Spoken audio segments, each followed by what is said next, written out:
Ready to skyrocket your email marketing and watch your leads convert on autopilot? Let's dive into creating automated email sequences using Zapier, transforming how you nurture leads and engage customers.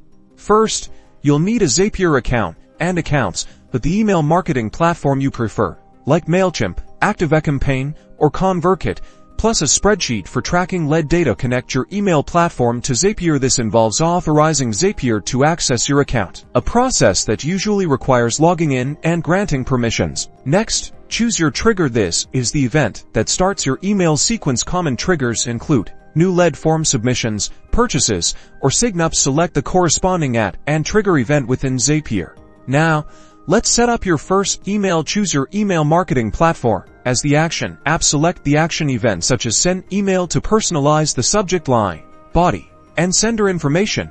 Using data from your trigger, you can insert lead names, company names, or any relevant details to make each email feel personal. Time for some time control. Use the delay by Zapier action to schedule the timing between emails in your sequence. Set delays for hours, days, or even weeks, depending on your sales cycle and target audience. This is where the magic happens. Implement conditional logic with Zapier's filter feature. You can trigger different follow-up emails based on whether a recipient opened a previous email, clicked a link, or performed a specific action. For example, if a lead downloads a resource, trigger a follow-up email with a case study. That's it. Activate your Zap and watch your automated email sequence work its magic. Monitor your results, tweak your messaging, and enjoy the power of automated lead nurturing. Don't forget to like and subscribe for more Zapier tips and tricks.